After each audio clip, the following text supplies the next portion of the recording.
Estamos no ar com mais um episódio. Chegamos já ao 6º episódio da nossa nova temporada, de 2024. E hoje nós vamos conversar com uma pessoa que não é vista como empreendedor na maioria das vezes. E esse, é o nosso grande diferencial aqui no Pode Falar Mais. Nós gostamos de contar histórias de empreendedores que geralmente não são vistos desta forma.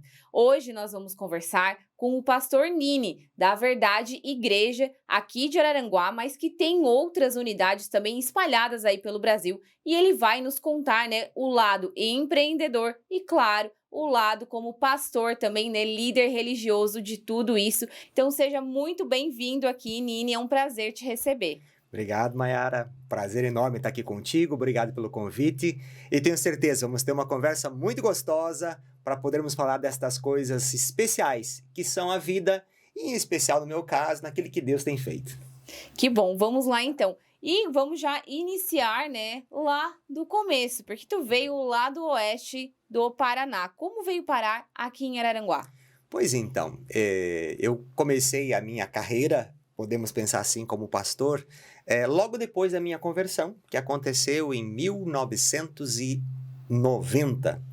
Logo depois disso, a gente teve uma experiência muito legal com Deus, uma boa resposta, a igreja cresceu muito, éramos um grupo, e esse grupo aprove a gente poder sair de uma cidade vizinha, onde eu plantei uma igreja próxima de onde a gente morava.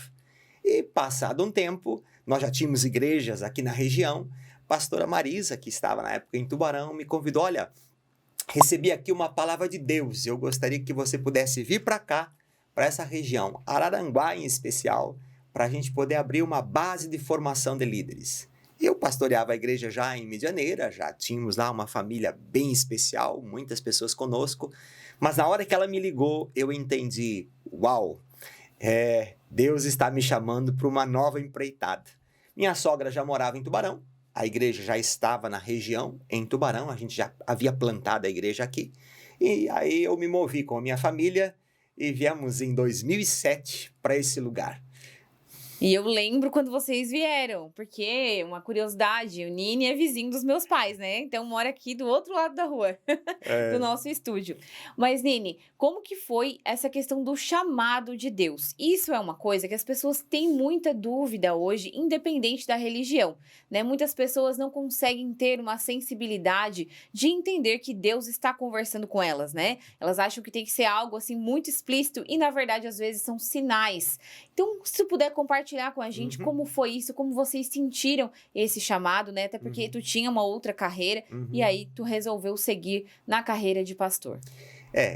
Eu venho de uma família sempre muito temente a Deus, muito temente, sempre fui instruído em Bíblia desde muito cedo. Eu aprendi a ler cedo, então aos 6 anos já tinha a minha própria Bíblia, onde aí acompanhava regularmente e buscava conhecer e entender, enfim, toda a minha casa. Com 6 anos já lia a Bíblia? Com 6 anos eu já li a minha Bíblia, A Bíblia normal, mas já antes disso a gente já tinha aquela Bíblia em quadrinhos. Eu lembro que minha mãe me colocava no colo e me contava as histórias.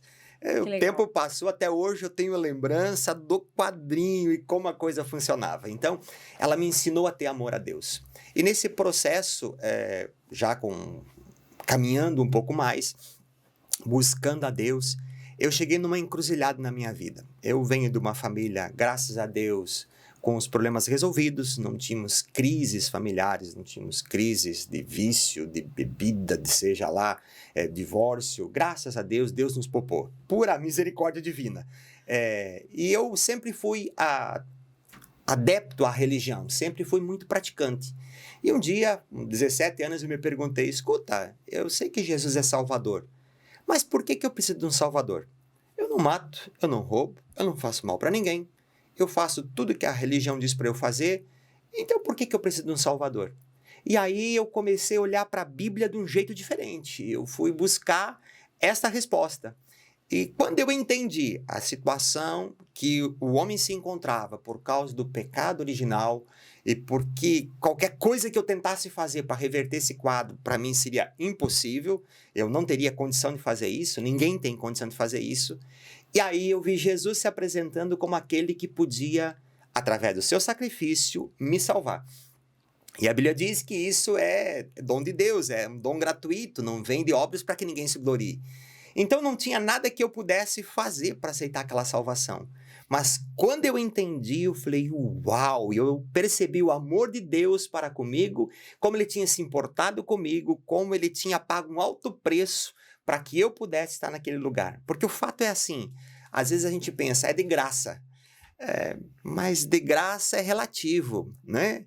Se de repente você me convida para vir jantar na sua casa, eu vou chegar, para mim vai ser de graça, mas alguém está pagando a conta, né? Então era de graça a salvação para mim, mas Jesus tinha pago a conta. E eu me senti profundamente compungido nisso. E eu com 17 anos eu fiz um acordo com Deus. Eu falei, olha, eu não posso fazer nada para poder garantir o que eu tenho. Mas uma coisa eu posso fazer, eu posso falar desse teu amor e daquilo que tu estás fazendo para todas as pessoas que eu puder ter contato. Eu quero gastar minha vida falando do teu amor.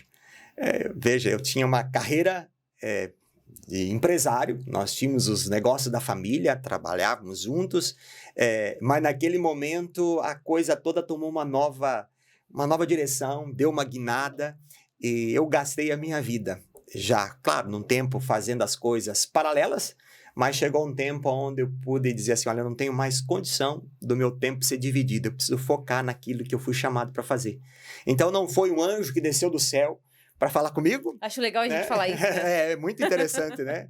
Não foi alguém, de repente, dizer, olha, você precisa fazer aquilo, mas foi uma percepção no meu interior, uma postura no meu coração, porque eu entendi o amor de Deus. E quando aquilo entrou no meu coração, eu falei, não tenho mais dúvidas. E é interessante o chamado porque, às vezes as pessoas me perguntam, você nunca pensou em desistir?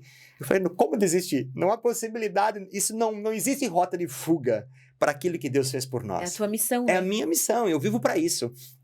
A gente tem uma vida, mas a vida são só coisas que acontecem enquanto a gente cumpre o nosso chamado, o nosso propósito aqui na Terra. Nini, na prática, vamos contar um pouquinho mais em detalhes tudo isso, né? Então, tu trabalhava nos negócios da família, era no ramo farmacêutico e de transportes também, né? Isso.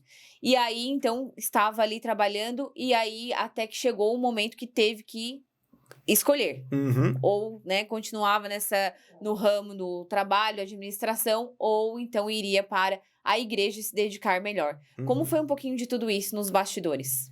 Pois bem, na realidade, começou com demanda. Eu lembro que cuidava das coisas do negócio em parceria com meu pai, com a minha família, e eu, na época, já com muito jovem, ainda 23 anos, eu fui o responsável pela igreja. E como responsável, a igreja não é só o que você acontece lá num templo. A igreja tem toda uma vida. E na época, nós montamos uma casa de recuperação. Então eu tinha a farmácia, eu tinha o transporte, que tomava muito do meu tempo, eu tinha a igreja e eu tinha lá a situação da casa de recuperação, onde a gente estava plantando, então eu precisava de orientação, de condução, e eu me envolvi diretamente no projeto. E aí, assim, a gente só tem 24 horas. E a questão da demanda passou a ser tão grande que exigiu que eu tivesse que abrir mão de algumas coisas. Então, fizemos um acordo, eu abri mão de uma parte da farmácia, daqui a pouco eu já consegui delegar a parte da casa de recuperação, e daqui a pouco a coisa foi caminhando e chegou o momento em que eu tive que chegar para o meu pai e dizer, olha, eu acho que até aqui a gente conseguiu caminhar, nós vamos continuar com negócios juntos, mas eu não tenho mais como cumprir com o meu papel. Então, precisamos colocar alguém aqui no lugar e eu vou fazer aquilo que Deus me chamou. E foi aí que Deus me conduziu para a cidade vizinha e aí não tinha mais como poder manter os mesmos vínculos, né? Então, nessa situação, a gente saiu por causa da demanda e continuamos trabalhando. Eu continuei com alguns caminhões, e caminhão, a parte boa é que o caminhão está trabalhando, você não tem que necessariamente estar com o teu tempo lá. Sim, né? Administra de longe Administra mesmo, de longe e alguns momentos pontuais onde você precisa estar presente. Mas me dava a flexibilidade de trabalho, que era o que eu precisava.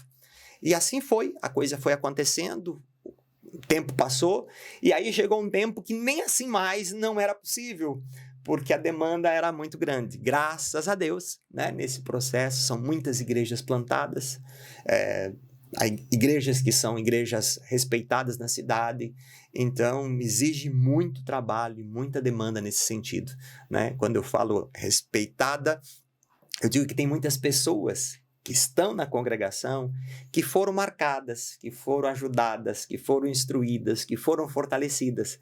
Então, o respeito na sociedade só acontece porque houve um trabalho antes que ninguém percebe, mas é um trabalho que demonstra todo o empenho, uma dedicação necessária para poder chegar lá. E como é que foi?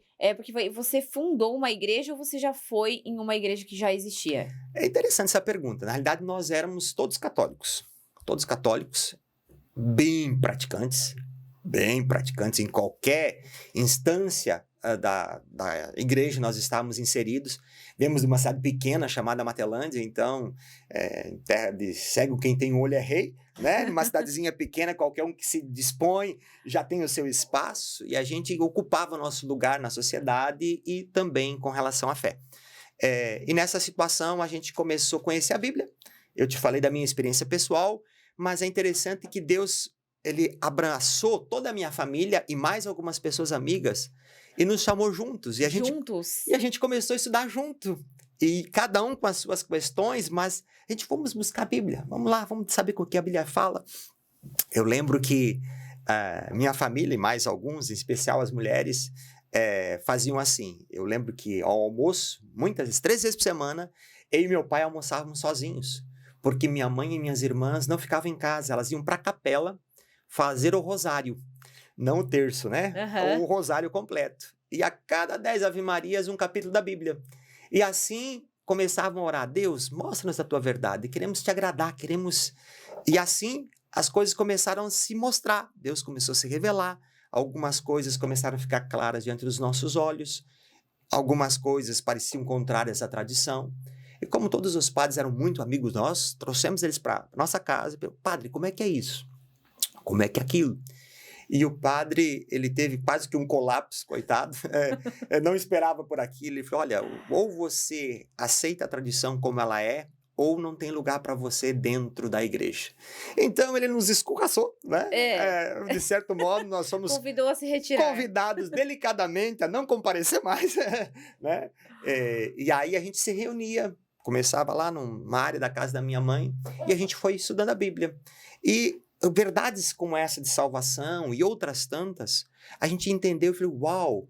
Só que a gente tinha uma consciência de que não éramos a última bolachinha do pacote. Que se a gente estava vendo aquilo, alguém mais já tinha que ter percebido.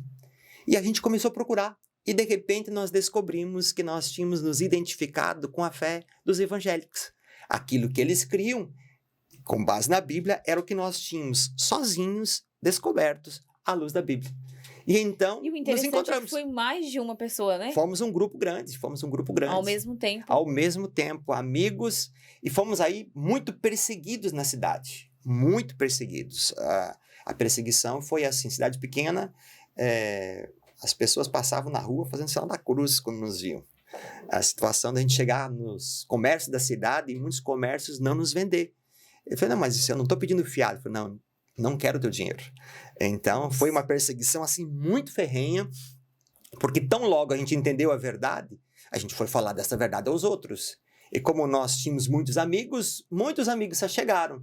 Então, começou aí uma perseguição, eu digo, uma caça às bruxas em pleno século XX, que foi muito chocante. Mas mesmo nessa situação, a gente não se preocupou. Eu lembro que em algumas ocasiões a gente se reunia e, de repente, o pessoal começava a tirar pedra, cair pedras enormes no nosso meio, as pessoas entrarem com um grupo, com pedaços de pau para poder nos bater ou brigar conosco. E essa situação nos deixou assim um pouco preocupados. E aí foi necessário a gente buscar os amparos da lei, que é a criação de um estatuto, um CNPJ, para você ter uma liberação dos órgãos públicos para você poder se reunir e se proteger desse tipo de postura. Então, a igreja surgiu como um CNPJ apenas com uma situação necessária de autoproteção. De segurança De mesmo. segurança. Né? Então, toda a igreja movimenta dinheiro, a gente não queria mexer dinheiro na mão de um, de outro, porque não era nosso dinheiro, então precisávamos de um CNPJ. E em 93, a gente organizou a igreja dessa maneira, com um CNPJ, com tudo certo, onde o nome nunca foi importante. Na época, o nome dizia tudo a respeito daquilo que a gente cria. Há um versículo que diz: conhecereis a verdade vos libertará.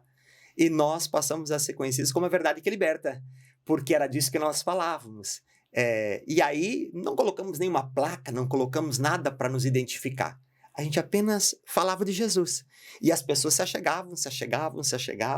E numa cidade como Matelândia, que é uma cidade na época com 18, 20 mil habitantes, nós logo tínhamos mais de 500 pessoas se reunindo conosco.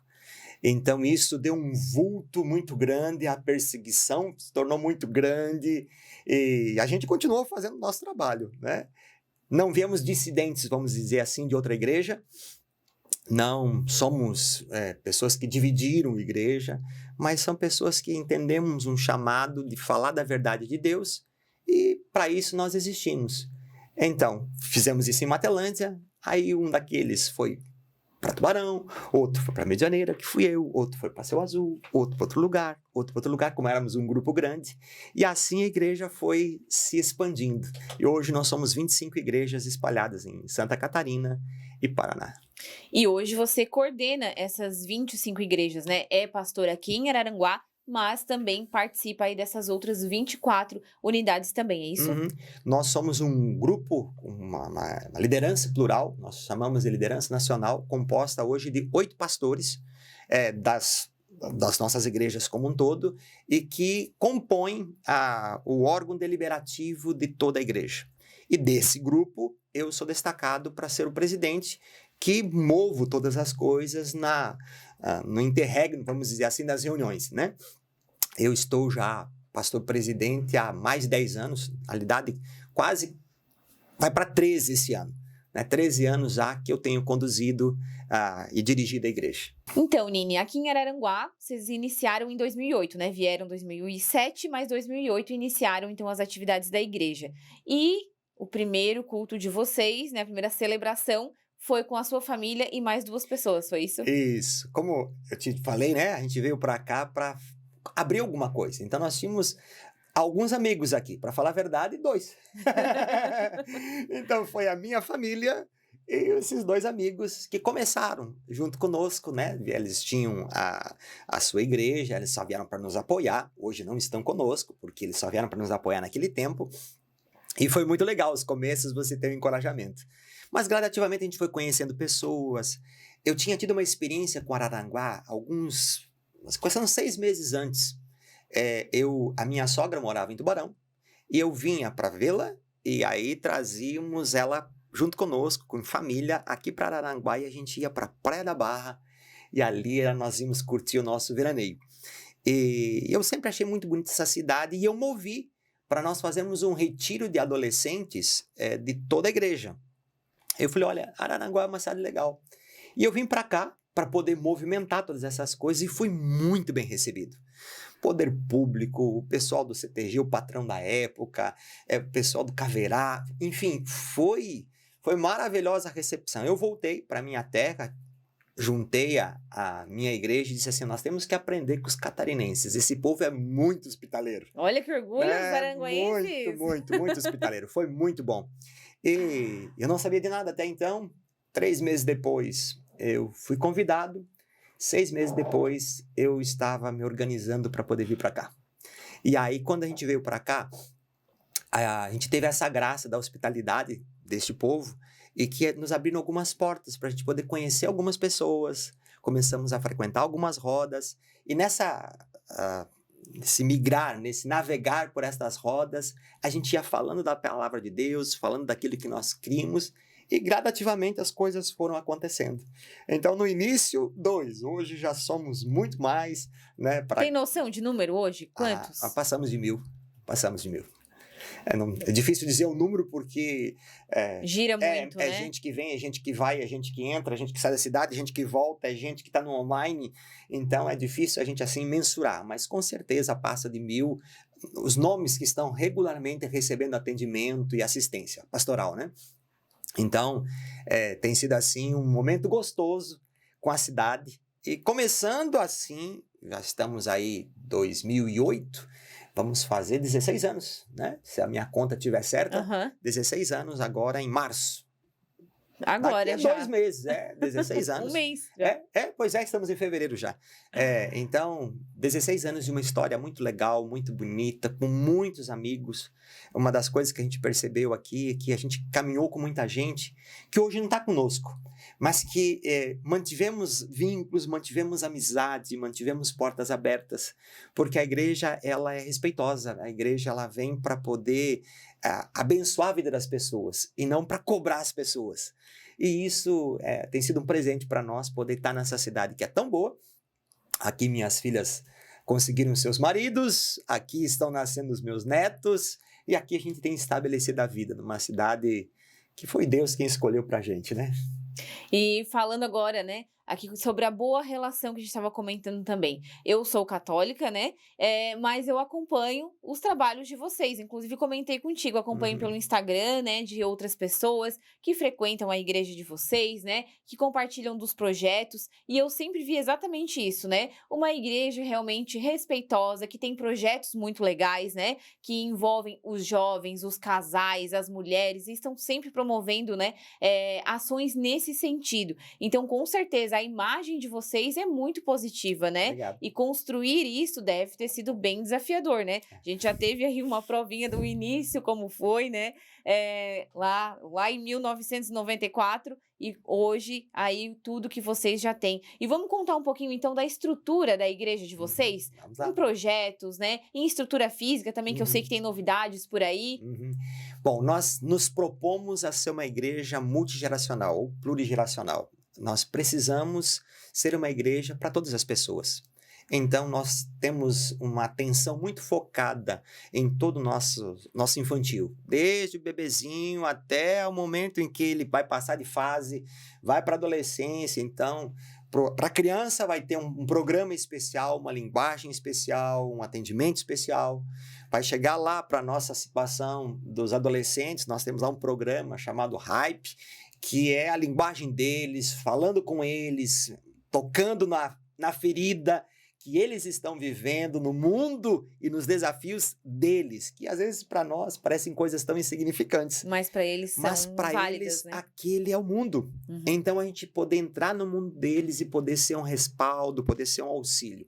E depois nós temos um programa com jovens, que é o Brave, onde a coisa já também, novamente, na sua roupagem, na sua linguagem, as necessidades, as demandas são diferentes, as preocupações são diferentes, então a gente poder falar a linguagem deles também e ser uma resposta de que, às vezes as pessoas pensam que Jesus não combina com a vida, e é justamente o contrário, Jesus é o que dá sentido à vida.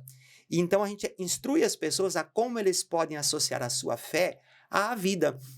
Eu costumo dizer, e aí a juventude é um lugar onde mais isso acontece, de que você não tem a sua vida como uma pizza, e tem um pedaço de trabalho, um pedaço de lazer e um pedaço de fé. A pizza é a fé, e você, a partir da fé, então você vai colocar uma cobertura diferente aqui, que vai ser lá seu trabalho, a sua diversão, a sua educação, mas Deus é a base de tudo. Então, é uma linguagem especial, é uma linguagem que alcança as suas necessidades. Aí vamos trabalhar com os adultos, então também aqui pessoas de gerações diferentes. Graças a Deus nós estamos com um grupo muito legal que entendeu que as mudanças elas são a única constante. Então a cabeça tem que estar aberta para a gente poder ir mudando conforme o tempo vai mudando e a gente vê não só os adultos, mas também a terceira idade. Muita gente do cabelinho branco sendo abençoado e abençoando. Aquela fase onde talvez a vida não tem mais sentido, porque eu já fiz tudo o que precisava fazer, encontrar um sentido absoluto na Bíblia, em Deus, em poder servir ao próximo. E hoje nós temos, por exemplo, um programa que é nosso braço de assistência à comunidade carente. Nós temos a Verdade Social. E aí nós temos 3 projetos, um projeto de alimento, um projeto de roupa e um projeto chamado Mamãe e Bebê, que é o projeto rotatório de pega aqui uma mãe, 3 meses, você vai receber todo o enxoval, daqui a 3 meses você entrega esse, e você pega daí na outra fase, dos 3 aos 6, dos 6 aos 9, né? Para poder rodar essas roupinhas de bebê que acabam não se gastando, então a gente poder abençoar. E esse pessoal da terceira idade tem sido basicamente o pessoal que tem servido a comunidade lá na Verdade Social. Então, Eles todo se mundo... sentem úteis também, né? Muito. A gente tem se alegrado, a gente diz assim que o sorriso nos lábios deles de poder servir é a prova daquilo que a Bíblia diz, que maior alegria está em dar do que receber, né? A disposição de poder servir e ajudar alguém é maravilhoso. Então, a gente trabalha nessa situação de muitas faixas etárias, muitas gerações, linguagens próprias, linguagens adequadas, entendendo que todo mundo é importante. Sabemos, por exemplo, nas crianças, adolescentes, uma constante pressão do mundo, uma constante pressão ideológica, uma constante pressão de formatar-se alguns costumes que não concordam com a Bíblia. E se a gente não conseguir chegar ao coração deles e falar a mensagem deles, a mensagem é verdadeira, mas eles não vão compreendê-la. Uhum. E se não compreender, não há mudança, não há transformação. E aí a gente perde a capacidade de poder auxiliá-los, ajudá-los e vê-los caminhar depois numa carreira abençoada, numa vida disposta, num caminho tranquilo daquilo que Deus tem. Então, tem sido legal trabalhar essas multigerações que estão acontecendo. Claro que isso é o papel meu como pastor, de colocar pessoas adequadas para conduzir cada projeto, né? Não sou eu, um cinquentão, que vou ficar falando com os adolescentes e nem com as crianças. Mas temos alguém muito capacitado que está lá, né? Que foi formado, que foi instruído e que está levando essa paixão já nessas pessoas e nessas faixas etárias. E falando da estrutura administrativa de uma igreja, como é que funciona? Né? Como é que é a administração da igreja como uma empresa realmente, né? Como um negócio? Quando você vai fazer uma festa de família, você já tem que ter uma boa administração. Se você não tiver uma boa administração... já vai gastar mais do que quem pode. Traz o peru? Era você? Não, era eu. Como é que funciona? E de repente você passa uma ceia de Natal sem peru porque não houve organização. A organização está em todo lugar. Quando você fala de pessoas, é indispensável uma boa organização. E eu costumo dizer que é muito mais simples você conduzir uma empresa onde você tem uma contrapartida de um pagamento de salário, e aí então a pessoa faz o que você quer, do que você gerenciar e administrar uma situação que são de voluntários. Você conduzir pessoas livres. Eles não estão recebendo nada, mas eles estão prontos para poder servir.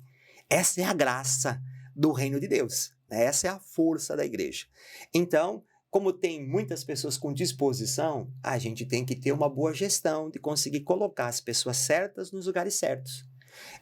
Como toda organização, seja ela familiar ou empresarial, exige administração. Nós estamos num ambiente, temos que pagar aluguel, temos que manter um espaço, temos que organizar som, organizar projeção, organizar aqui também um podcast, as nossas transmissões, organizar a situação infantil, organizar, temos as contas para serem pagas, tem o dinheiro para poder entrar, tem a nossa responsabilidade diante do fisco, diante da contabilidade, enfim, como uma vida pessoal tem as suas obrigações, assim a igreja também tem. E eu quero ser ousado em dizer que a igreja ela tem o potencial de crescimento muito grande. Uhum. Só que só vai crescer de acordo com a capacidade dos seus líderes de poderem mover as coisas para acontecer. Sabe aquela coisa, uma empresa familiar. Vamos montar um mercadinho aqui. Então, o dono do mercado vai lá ficar na compra, a esposa vai para o caixa, o filho vai lá para hortifruti, o outro filho vai para o açougue e a empresa acontece. Agora, quantas empresas sucumbem quando elas têm que dar um próximo passo?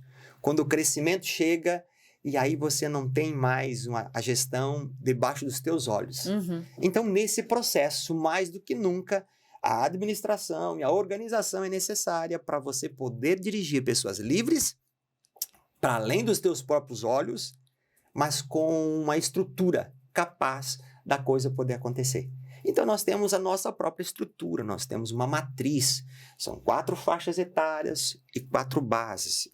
Crianças, adolescentes, jovens e adultos, que vão ter os seus responsáveis, e outras 4 bases de trabalho, que são uma celebração, por exemplo, que vão cuidar de todas as coisas que acontecem no culto, que são muitos ministérios e muitas pessoas envolvidas. Aliás, um detalhe até interessante, nós fizemos, num impulso, final de ano passado, uma reunião nossa de líderes, e nós tínhamos, naquela reunião, 410 pessoas que estavam servindo a igreja aqui, ali ou acolá. Nossa. Então, a possibilidade de você administrar e organizar tudo isso é fundamental para ter um espaço para cada um. Cada um tem algum talento. Eu costumo dizer que o desafio do pastor é colocar cada pessoa num lugar certo e ter um lugar certo para cada pessoa. Você está aqui, você brilha. Mas, de repente, se fosse fazer outra coisa e eu fosse fazer outra coisa, nós teríamos que nos olhar e, de repente, dizer, igual, o que faremos? Né? Então, cada um na sua força, e a igreja quer proporcionar espaço para que todo mundo sirva. E agora vocês estão para mudar de sede também, né? Hoje vocês estão aqui na Uruçanguinha, na Florizibe, né? Isabel Isso. Florizibe, e agora vão para Getúlio Vargas, é isso? É isso aí.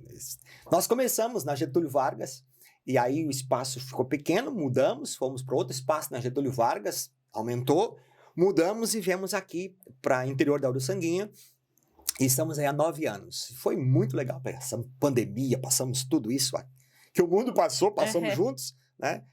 Mas também chegou o um momento em que o lugar também ficou pequeno para nós. E aí estávamos em busca de um investidor que pudesse construir alguma coisa para a gente poder alocar para nós, né? E nesse processo acabou um investidor falando assim, não preciso mais, eu tenho já o edifício para vocês e vamos fazer uma parceria. Aí o seu Joe Massaneiro, entramos em contato, nos acertamos muito bem, ele tem sido uma pessoa muito solícita, muito pronta e está movendo a empresa dele de lá, a Quevex, para o centro, onde ele vai fazer a sua sede, e liberou aquele espaço para a gente poder estar lá agora nos reunindo como igreja. E já tem uma previsão para vocês mudarem? Tem, estamos aí a pleno vapor. É uma área gigantesca, são mais de 2.000 metros de área construída. Que legal. Então, nós acertamos isso agora, dia 10 de janeiro, então estamos de 10 de janeiro para cá, trabalhando a todo vapor para podermos inaugurar no dia 2 de março. Já vão completar os 16 anos na sede nova. Exatamente. Olha, curiosidade, não tinha percebido, mas vai ser isso aí. De volta a Getúlio e num novo estabelecimento, num novo ambiente. Muito legal o lugar. Fica o meu convite para ti, para toda a tua equipe, dia 2 de março. Com certeza, vamos sim prestigiar. Uma grande celebração aqui na cidade. Abrir as portas do nosso ambiente para poder ser visitado, ser conhecido, né? A gente trabalha com coisas contemporâneas, coisas geracionais, e às vezes é importante as pessoas poderem olhar e ver daquilo que está acontecendo para poder chegar às suas próprias conclusões, né? Exatamente. Então, temos levado alguns amigos e todo mundo tem ficado assim, uau! E temos um versículo que tem me acompanhado, que é assim, grandes coisas o Senhor tem feito por nós, por isso estamos alegres. A Bíblia tem razão, Deus tem feito grandes coisas. E esse lugar é um presentão para toda a família Verdade Igreja. Estamos assim, todo mundo envolvido, porque igreja não é o seu pastor. Igreja é toda uma família, são muitos congregando, e igreja não é um lugar para você frequentar, é uma família para você pertencer. E eles estão conosco, caminhando, felizes, estamos em júbilo mesmo. E 2 de março, 3 de março, nós começamos as nossas atividades já no novo endereço. E eu tô aqui conversando contigo e eu tenho muita fé, né? Tanto que a gente teve meu episódio aqui também, fui entrevistada há 2 semanas atrás. A gente fez um episódio especial do meu aniversário. Inclusive, já deixo o convite para quem não assistiu ainda, assista, que tem várias histórias muito legais. Michelinha se puxou nessa edição, ficou muito engraçado e muito legal. E eu falei muito sobre isso, né? Sobre fé, que eu tenho muita fé e sempre enxergo muitos sinais, né? E agora aqui na tua história eu vejo muito disso, né? Porque lá atrás tu fez uma faculdade de administração, né? Para administrar naquela época as empresas da família. E hoje essa faculdade faz toda a diferença, né? Para você poder liderar aí não só a igreja de Araranguá, mas as outras 24, né, das quais você é presidente também. Então, assim, todo o tempo, né, Deus esteve ali guiando os seus passos, assim como veio em Araranguá um pouco antes, depois, 6 meses depois, já estava se mudando para cá com a família e criando a igreja de Araranguá. Então, é muito legal a gente escutar a história, né, e sentir isso realmente, que tem muito de Deus, né, muito da presença dele. E como a gente estava conversando nos bastidores aqui, o que eu enxergo, né, é que a Bíblia é um livro, né, é universal e cada um tem as suas conclusões, né, cada um interpreta de uma forma e o importante é nós nos respeitarmos que o outro pode entender diferente e tá tudo bem, não quer dizer que está errado ou está certo, né? Cada um vai ser responsável pelas suas escolhas, né? Isso, o importante é ter Deus realmente no coração, né? Quando, agora, há pouquinhos meses atrás, nós fizemos uma viagem ao Camboja. Eu ia te perguntar disso, vocês têm missões internacionais, né? Temos, trabalhamos em alguns lugares diferentes. E quando a gente foi para o Camboja, a gente ficou chocado porque, basicamente, budismo, um pouco de hinduísmo, um pouco de uma grande mistura, e 0,5% da população cristã. E quando a gente foi lá para o outro lado do mundo, porque cá entre nós é o outro lado do mundo, e viu uma coisa assim tão pífia, a fé cristã, e a gente ficou assim muito chocado. Porque talvez a gente vai, como diz você, todo mundo tem a sua Bíblia e tem a sua interpretação. Mas a gente tem a Bíblia. Lá não tem a Bíblia. Eu tenho uma preferência, você tem outra preferência. Mas a nossa preferência está sendo construída sobre uma mesmo alicerce, que é a Bíblia e que é Deus e a sua palavra. Cada um vai conduzir conforme vai se dispondo a receber e dar seus próprios passos. Quando a gente chega lá, não é disso que nós estamos falando. É a ausência de cristianismo. É a ausência de sentido que só Jesus pode dar. Então, quando você olha para essa situação, você percebe que tem coisas que são maiores do que as nossas diferenças. As coisas que nos unem são maiores. O Brasil é um país cristão. Eu não tenho um ranking hoje atualizado, mas é um dos maiores países cristãos do mundo. Isso é bênção. Temos vertentes diferentes, mas nós temos a mesma base. Mesma base. Então, isso é muito legal. Então, quando a gente está nesse processo, a gente começa a ver a vida de um jeito um pouquinho diferente. A gente começa a perceber, Mara, que os nossos problemas são maiores do que o boleto que a gente vai pagar amanhã. Os nossos problemas são maiores do que um problema de casamento que está acontecendo. Nossos problemas são maiores do que simplesmente um diagnóstico que, às vezes, é sério e bateu na nossa porta. Mas existem coisas maiores que isso. Então, a gente tem que focar naquilo que é importante. E Jesus é a resposta para todas as coisas. Eu tenho uma maneira de ver, você tem a sua, o outro vai ter a outra. Mas estamos todos vendo em Jesus. Então, isso eu acho uma coisa muito significativa. E cada um, eu gosto de uma expressão que disse Jesus, aquele que tem sede, vem a mim e beba. Né? Então, um tem pouca sede, outro tem muita sede. E cada um, de acordo com a sua sede, vai poder receber. Por isso que são as nossas escolhas. Né? Mas acredite, nós estamos sobre um alicerce sólido que é Jesus. Quando você não tem esse alicerce, uau! Aí você vê, de fato, onde fica a crise. Camboja, no caso, foi uma situação, assim, assustadora, de miséria, de destruição. Se me permite, eu estive agora no Camboja, e Camboja, há 50 anos atrás, teve um processo de um genocídio do general Pol Pot. Ele tinha a ideia de que todo mundo tinha que ser população rural, não urbana. E começou a esparramar todo mundo. E todo mundo que se levantava como sendo seu opositor, ele matava. Chegou o ponto dele ficar tão neurótico que qualquer um que sabia ler morria. Tinha óculos, então tinha cara de erudito, morre. Até hoje eles são apavorados quando veem um óculos. A coisa realmente é assustadora. Então foi mais de 1,5 milhão de pessoas mortas. Nossa. Foi muito chocante. E, houve o genocídio, órfãos ficaram dali, eles sem um pai para dar um destino, ensinar o que faz, o que não faz, os pais nos dão destino, esses órfãos cresceram à deriva. E agora esses órfãos tiveram seus filhos e estão instruindo os filhos com uma coisa que eles também não tiveram.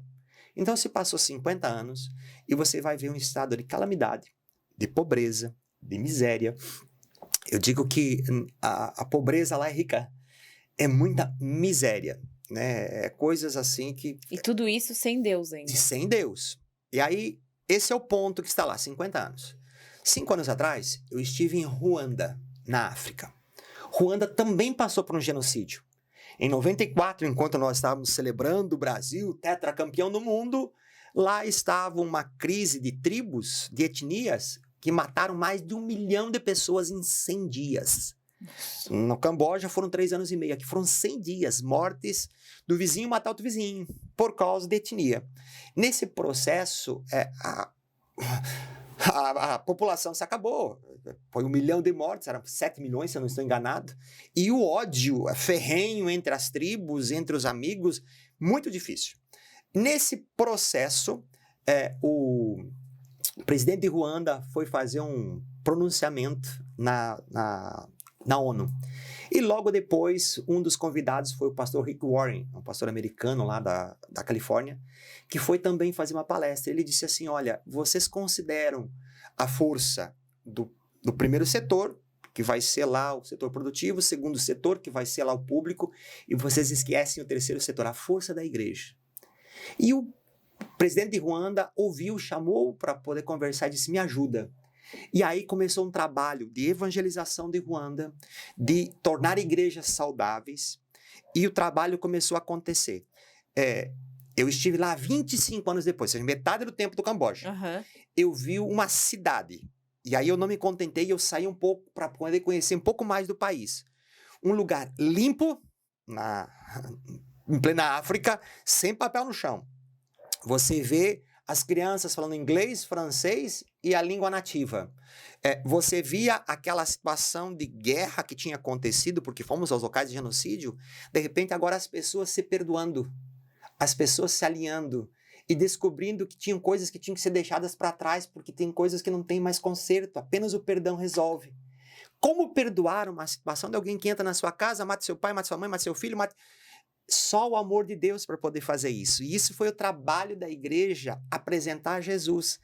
A força do cristianismo no momento da tragédia. 25 anos depois, o país se reergueu. O país é um país destaque, apesar de ser um país pequeno, em todo o chifre da África, toda a parte norte da África. E aí eu voltei agora do Camboja e disse, gente, é só você sair um pouquinho para você perceber a força do cristianismo. Num lugar onde o cristianismo entrou, já transformou. Veio cura, veio saúde, veio milagre. Porque eu digo que um coração poder perdoar é milagre. Né? As pessoas querem vingança. Enquanto o outro lado, sem Jesus, sem cristianismo, as pessoas estão à deriva. Jesus dá destino, as pessoas estavam sem destino. Então, Jesus foi a resposta. E a Bíblia diz, bem-aventurada a nação cujo Deus é o Senhor. Então, precisamos anunciar isso, porque tem um poder revolucionário. A Bíblia diz que a fé é como uma pitada de fermento que cai na massa e leveda a massa toda. O cristianismo é poderoso, por isso que eu gasto a minha vida falando disso. Às vezes as pessoas vivem só no mundo, como o Brasil, um país maravilhoso. Sempre que eu saio, eu volto apaixonado pelo Brasil. As pessoas querem ir embora, eu quero voltar. Né? Aqui é tudo de bom. E aqui nós temos um cristianismo para a gente poder viver. Só que quando tudo está bem, a gente começa a achar ruim aquilo que é bom, né? Já estamos acostumados, né? Exatamente, a gente se acostuma muito fácil com tudo. Então, o cristianismo aqui é uma bênção. A gente não pode se acostumar com isso, a gente tem que proclamar, a gente tem que anunciar. Obrigado pelo convite nesse programa, a oportunidade de a gente poder falar daquilo que é importante, que não é mais do que da minha pessoa, mas daquele que eu sirvo, que é Jesus. Então, isso é demais. Então, pastor, nós temos aqui, né, para finalizar os nossos episódios neste ano, nós fizemos umas perguntas como uma questão de curiosidades. E a primeira é uma curiosidade que eu tenho mesmo. Como é, né, liderar uma igreja, né, e ser casado e ter uma família? Né? Como que é isso? É muito desafiador, porque, assim, o que eu imagino, né, talvez se aconteça algum problema familiar ali, o pessoal vai julgar? É mais complicado? Como é que funciona isso? Primeiro a Bíblia diz assim, que aquele que for dirigir a igreja, seja marido de uma só mulher, que eduque bem os seus filhos, que pague bem as suas contas. Então a Bíblia tem os seus requisitos, né? E aí ela vai apontar para a situação de que se você não sabe cuidar da sua casa, dificilmente você vai saber cuidar da igreja. Então essa é a referência de Deus, a Bíblia, isso é a maior verdade que a gente pode ter. Mas na vida, muitas vezes a gente é pego por alguns percalços, coisas que não necessariamente a gente escolhe, coisas que acontecem. Então, existem desafios, eles são gigantescos. Conheço muita história de filhos de pastores que hoje estão longe da igreja. Por quê? Porque houve um excesso de cobrança sobre eles. Os seus pais eram pastores e respondiam a um chamado. Mas eles eram apenas crianças, eles tinham o direito de ser criança, o direito de fazer as coisas que são coisas de criança e de aprender com seus próprios caminhos. Então, uma das coisas que eu fiz com a minha família, com as minhas filhas, foi levá-las a conhecer todo o amor de Deus, entender que elas não estavam numa bolha e que existiam pessoas que iriam falar e existiriam pessoas que iriam criticar, mas que elas eram amadas, elas eram benquistas e que elas não deveriam olhar para estas coisas. Graças a Deus, e eu digo só misericórdia divina, as minhas filhas sempre foram muito bem alinhadas. Então quer dizer que não houve momentos em que as pessoas olhavam e cobrassem alguma postura.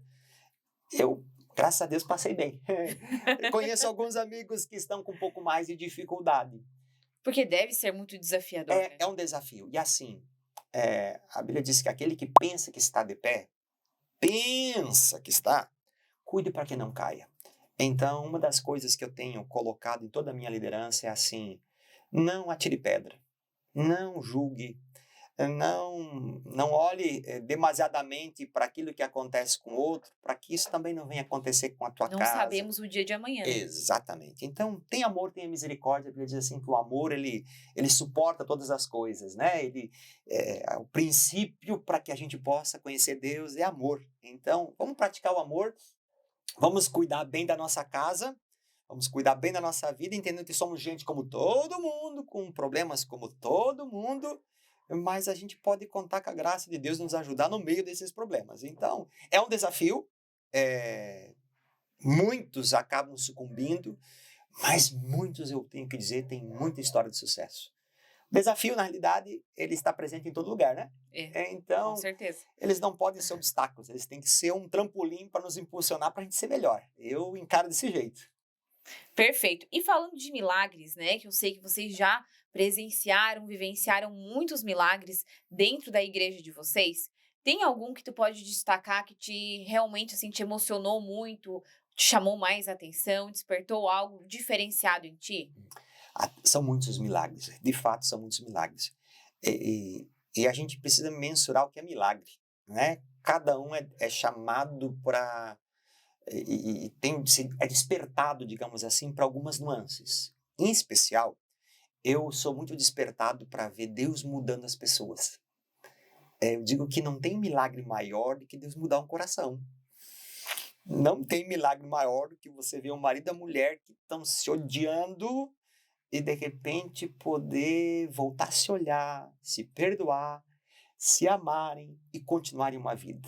Então, para mim, o maior milagre que pode acontecer é Deus mudar um coração. Deus mudou meu coração. Um homem que tinha as suas virtudes, mas que também tinha as suas mazelas. E eu vi Deus agindo em misericórdia, mudando meu coração. Eu sempre fui um cara que, da moeda que vinha, voltava. Muito pronto para isso. E Deus tirou aquilo de dentro de mim. Assim. Eu digo, só Deus pode fazer isso. Então, são muitos milagres. Mas, normalmente, as pessoas se impressionam com outros tipos de milagre, que também são, assim, de fato, impressionantes. Eu me dá a graça de dois.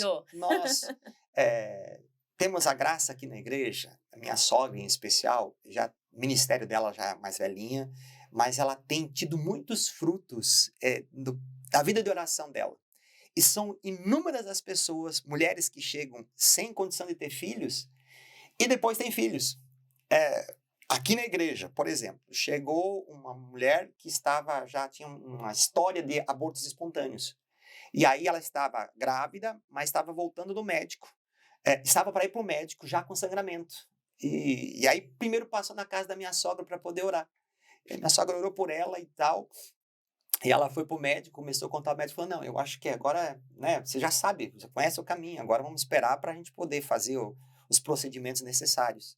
Vamos só, para garantir, vamos fazer o ultrassom, fizeram o ultrassom e estava lá o bebê, e hoje está lá um moço caminhando na igreja. Nossa, que bem. Agora eles estavam dizendo assim, olha, nossa vida, nós somos gratos à igreja, porque senão nós não teríamos o nosso filho. Agora, minha sogra estava numa cidade, num congresso, encontrou com outras pessoas lá da igreja onde eu pastoreava. E aí a pessoa disse, pastora, não consigo engravidar. Ela orou. Agora, essa senhora que está lá em Medianeira mandou uma fotinho do ultrassom grávida. Então, são muitos casos, sem exagero, são mais de 20 casos desse sentido. Então, a gente só se alegra, né, com essa situação. Agora, teve um caso de mais comoção. Nós tivemos um rapaz bem conhecido na cidade, jovem ainda, de uns 16, 17 anos, eu acredito, não lembro direitinho da idade dele, que voltou do médico e voltou assim chocado. Os pais ficaram chocados porque os médicos descobriram um tumor entre coração, pulmão, um tumor parecido com aquele do cantor Leonardo, que morreu, né? E aí disseram, olha, tá tomado, ele tem 1 semana de vida. E os pais, nossa, imagine uma notícia dessa, né? Não tem pai que não vem à lona. E eles começaram a buscar Deus, e a gente começou a orar e clamar a Deus. E não é porque a gente ora, não é porque a gente faz, é porque Deus faz, né? E a gente só se condói, a gente chora com os que choram e se alegra com os que se alegram. E começamos a orar e buscar em Deus, e buscar em Deus. Esse menino foi para uma quimioterapia. Você sabe que todo mundo faz a quimioterapia, né? Mas nem todo mundo consegue ter sucesso. E o caso dele era muito severo. E foi. Olha, você não vai mais poder ter filhos por uma quimioterapia, você vai se tornar estéril, se sobreviver, você não vai poder ter filhos, aquela situação toda. O tempo passou, ele está vivo, está remido do câncer, faz mais de 5 anos, e agora ele veio apresentar, fiz o casamento dele, e agora ele veio me apresentar, junto com a esposa, o positivo da gravidez. Ai, que legal. Então você vê uma história que foi mudada, que era para ter sido abortada ali antes dos seus 20 anos, agora você vê dando continuação e perpetuação aí à família, né? Então foi um período, porque existem coisas que são assim, existem coisas que são um processo, né? Ah, mas então foi a medicina que curou. Pois bem, então vai a fé de cada um, né? A medicina trabalhou para todo mundo, mas não curou todo mundo. Então aí a gente aplica a nossa fé, de que Deus é quem operou, os pais são gratos, ele é grato, e todo mundo sabe que se ele está aí é porque Deus foi com ele. Então, alguns casos, esses em especiais, chamam muita atenção na nossa história. Fiquei arrepiada até, realmente, olha, grandes histórias. E a gente sabe, né, que para as pessoas que recebem essa graça, né, é algo imensurável. E para nós que acreditamos, né, em Deus, com certeza a gente vê o agir de Deus. Porque, né, se aquela moça talvez não tivesse passado, né, ali na casa da sua sogra para fazer essa oração, tivesse direto ido para o médico, isso... A vida podia ter tomado outro rumo, né? Poderia ter sido outro resultado, né, que o médico daria para ela. E entre tantos desafios, né, que você já citou alguns aqui pra gente, mas dá para elencar, assim, o maior desafio até hoje da sua vida? Tem um tempinho mais para poder pensar, que não é um lugar que eu coloco muito a minha atenção, né? Desafios, talvez os momentos difíceis da minha vida foi a perda de uma sobrinha que era como se fosse minha filha, né? Esse momento foi um momento bem difícil, um acidente de 3 jovens que estavam na igreja, muito bem, voltando do momento gostoso em Deus, e de repente um motorista embriagado, excesso de velocidade, e morreram os 3. Então isso foi um impacto muito grande que nos leva a dizer uau. A perda de uma vida ceifada precocemente, né? Quando alguém dá um ciclo da vida, a gente entende que todo mundo vai passar. Mas quando é precoce é muito difícil. Então esse foi um desafio bem significativo da gente poder lidar com as próprias emoções, com a perda. E aí nessa hora que a gente diz assim, a Bíblia falando para nós, né, que é consolação com que nós somos consolados, é que nós podemos consolar os outros. A Bíblia não mostra que a gente vai ser imune de problema, que as coisas não vão acontecer. Nunca. A Bíblia sempre mostra os desafios, as dificuldades, os obstáculos, mas ele está dizendo em todos os momentos, eu vou estar contigo e eu vou te levar. E quando você tem que passar por esse vale, sempre é um momento desafiador, porque é a sua dor. E aí nessa hora é a hora que você tem que buscar a sua fé, e a fé não é uma coisa teórica, é o lugar onde você tem que usufruir daquilo que Deus diz. Tanto que nós colocamos como uma visão da nossa própria igreja, levar as pessoas a entrarem, usufruírem do reino de Deus e depois implantarem o reino. Deus chamou a mim, chamou a você para a gente usufruir. Então eu preciso de paz, principalmente quando as coisas estão difíceis. Eu preciso de alegria, principalmente quando a tristeza bate na porta. Eu preciso de esperança quando parece que todas as portas se fecham. E quando você experimenta nesses momentos, e a Bíblia usa no vale da sombra da morte, ou seja, no momento mais escuro e sombrio, ainda assim você vê a mão de Deus te sustentando, te guiando, te conduzindo, te fortalecendo e dizendo assim, ei, tudo vai terminar bem. Então essas coisas em Deus, elas são extremas. Não é um desafio de algo que eu preciso fazer, mas é um desafio da própria vida que nos ensina a gente ter amor, esperança e saber na mão de quem nós precisamos estar. Se Deus estiver comigo no barco, não importa a tempestade que vem, eu vou terminar bem. Então esse foi talvez um dos grandes desafios. E sabe que é importante a gente falar sobre isso, né? Porque às vezes quem está do outro lado não consegue enxergar que um líder religioso também tem, né, as suas dificuldades, os seus desafios, também se abala com as situações, não é? Porque está à frente de uma igreja que vai ser inabalável com as situações e nada vai, né, atingi-lo. Tem também sofrimento, né? Tem aprendizado, tem dificuldade. E esse lado humano é importante também, que as pessoas vejam, para que as pessoas possam se identificar com você, né? E se conectar. O evangelho, ele fala da vida. E a vida, não existe o super crente, não existe o super homem, ou a mulher maravilha. Existe um super Deus que ama a gente do jeitinho que a gente é e que quer que a gente experimente o melhor dele. Nessa situação, a gente vai passando por problemas, e a Bíblia fala dessa empatia. E eu vou te dizer, em mais de 30 anos de ministério, às vezes eu penso, o que foi que eu não vi? Né? Porque você vê separação, você vê morte, você vê mentira, você vê traição, você vê quebra financeira, você vê sucesso financeiro, você vê todas as coisas. No meio de todas as coisas, passar a dor das pessoas, chorar com os que choram e sorrir com os que sorriem. E esse papel é com um único objetivo, é a gente poder apontar Jesus, que para essas horas, Jesus está lá presente. A gente está aqui junto, mas é Jesus que vai fazer a diferença. Então, essa situação de identificação, sem sombra de dúvida, não existe ministério que sobreviva a seu ministério de estrelas, né? De holofotes. Não, isso é... O holofote, às vezes as pessoas me dizem, pastor, eu quero ser pastor, porque eu vejo você pregando e tem muita gente lhe assistindo. Eu digo, sabe É nada. tão bonito, é tão amoroso. Isso é apenas uma das partes do nosso trabalho, mas ele não representa a realidade de tudo o que o chamado nos convoca e nos desafia a fazer, né? Só que vale a pena destacar, apesar de ser coisas emocionantes, Deus nunca fica nos devendo nada, né? Deus está sempre conosco, nos apoiando, abatidos, mas não destruídos, diz a Bíblia, né?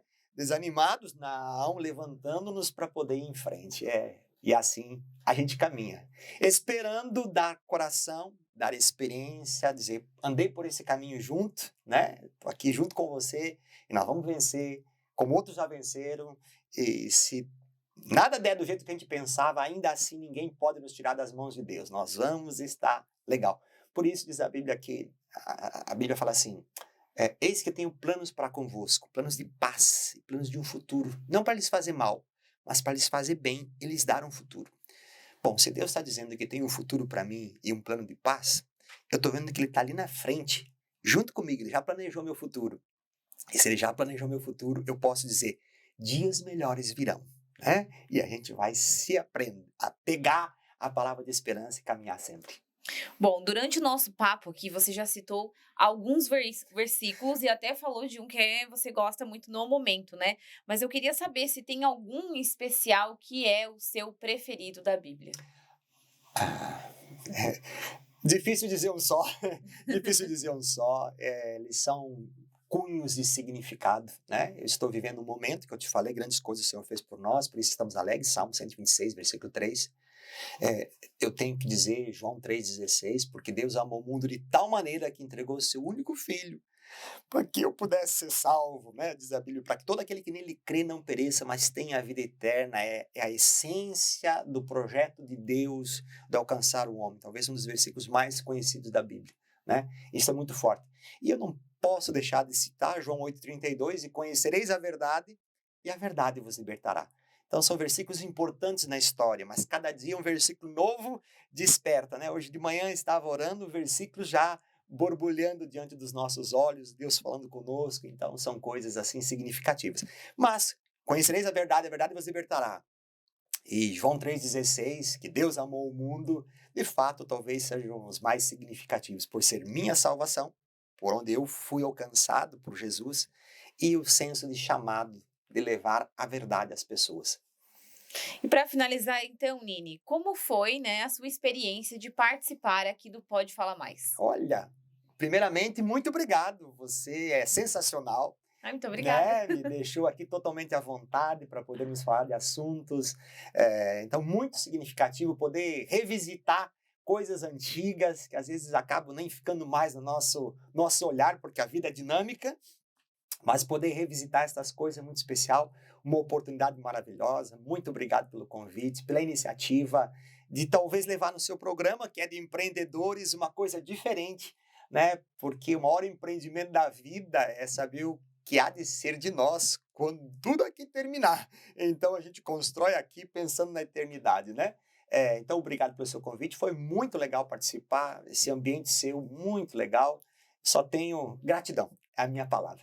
Também te agradeço muito, né? Fiquei muito feliz de conhecer um pouquinho só da tua história, porque com certeza a gente teria muito para falar aqui, mas fiquei muito feliz realmente, né, de poder te conhecer melhor. A gente só conhecia de vista, né? Poder saber um pouco mais da igreja também, né? Da Verdade Igreja, que tem aí lindos projetos realmente. Alguns eu já acompanhava pela rede social, como eu comentei contigo, mas fiquei feliz de conhecer eles um pouco mais a fundo. Desejo sucesso para vocês na nova sede, né? Que Deus abençoe ainda mais vocês e toda a legião que acompanha vocês, que vocês se multipliquem e realmente colham muitos bons frutos aqui na nossa cidade. Obrigado. Então, agradeço a todos vocês também que nos acompanharam em mais esse episódio, né? Um episódio muito abençoado. Tenho certeza que vocês gostaram. E vou aqui, né, trazer os recadinhos paroquiais para vocês. O primeiro deles, se inscrevam no nosso canal. Sempre falo aqui, né, gente? Não custa nada, custa R$0. Então se inscrevam lá, acompanhem, né? Ativem o sininho das notificações e acompanhem sempre que entrar um episódio novo no ar. Temos já vários episódios com vários empreendedores de diversos segmentos, inclusive vários que não são vistos como empreendedores, como o Pastor Nini hoje também, né? Então temos lá outros exemplos disso e é muito legal para vocês assistirem e se inspirarem.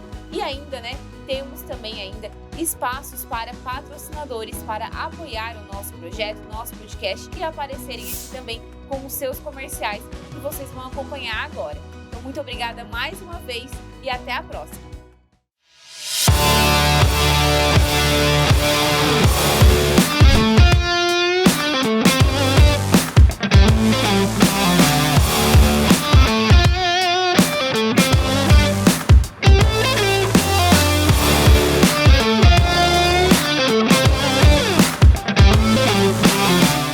Trocar de carro é uma decisão muito importante, que envolve muitas emoções e dúvidas. Mas com a equipe da Auto 15 Veículos, você pode ficar tranquilo.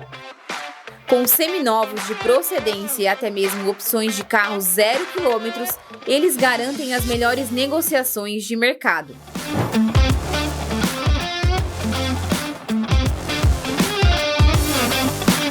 Não espere mais.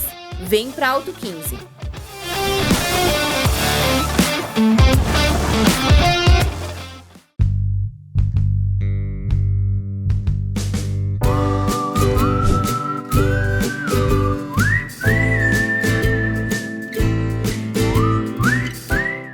Há 40 anos, a PS Contabilidade é uma referência em seu segmento. Com uma gestão inovadora e atualizada, a equipe está sempre conectada às principais atualizações tributárias e fiscais. Junte-se aos cases de sucesso que fazem parte do time de clientes da PS e agregue mais valor à sua empresa.